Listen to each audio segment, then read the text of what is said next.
ঢাকায় প্রচারণা ও গণসংযোগ করছেন জামায়াতে ইসলামী, এনসিপি স্বতন্ত্র প্রার্থীরা। যাচ্ছেন ভোটারদের দ্বারে দ্বারে। পরিবেশ নিয়ে অভিযোগ থাকলেও তারা সবাই জয়ের ব্যাপারে আশাবাদী।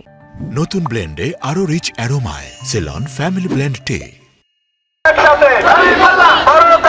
সময় খুব বেশি নেই, তাই ভোটের মাঠে মরিয়া হয়ে প্রচার চালাচ্ছেন সংসদ নির্বাচনের প্রার্থীরা।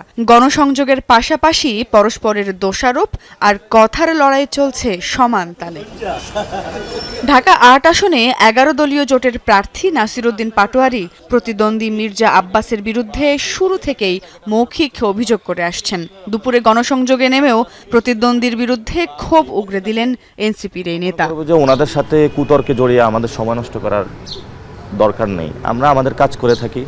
ওনাদের হাতে বন্দুক আছে, মাদক আছে, আমাদের হাতে লিফলেট আছে। আমরা লিফলেটগুলো মানুষের কাছে প্রচার করে থাকি। ঢাকা ১৪ আসনের ১১ দলীয় জোটের প্রার্থী ব্যারিস্টার আরমান গণসংযোগে মানুষের দুর্ভোগ লাঘবের প্রতিশ্রুতি দেন। তার সাথে প্রচারে যোগ দেন ডাকসুর ভিপি সাদিক কায়েম। এদিকে জুরাইনে বিভিন্ন এলাকা চষে বেড়ান ঢাকা ৪ আসনের জামাত প্রার্থী সৈয়দ জয়নুল আবেদিন।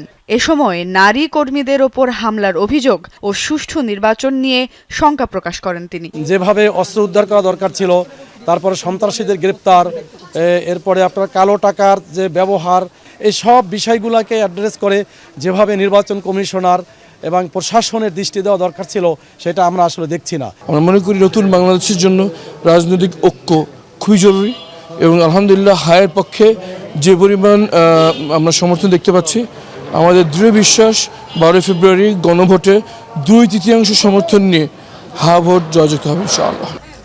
অবশ্য ভোট নিয়ে খুব বেশি শঙ্কা দেখছেন না ঢাকা ৯-এর স্বতন্ত্র প্রার্থী তাসনিম জারা। তার মতে ভোটাররা এবার কেন্দ্রে যেতে বেশি আগ্রহী। কিছু সংখ্যা আমরা শুনছি ভোটারদের কাছ থেকে, তবে যে উচ্ছ্বাস নিয়ে সবাই প্ল্যান করছেন, মুখিয়ে আছেন, সেরকম উৎসবমুখর পরিবেশেই যাতে একটা সুষ্ঠু নিরাপদ নির্বাচন হয়, সেটাই আশা থাকবে। শেষ সময়ে এসে ভোটারদের ভাবনা সার্বিক নিরাপত্তা নিয়ে। চাঁদাবাজি ২ নম্বরে আপনাদের রাস্তাঘাটে খুব সমস্যা। প্রধান এলাকা পানি উঠে বৃষ্টি আসলে ঘরবাড়ি তলায় যায়, এর মেন সমস্যা, গ্যাসের সমস্যা।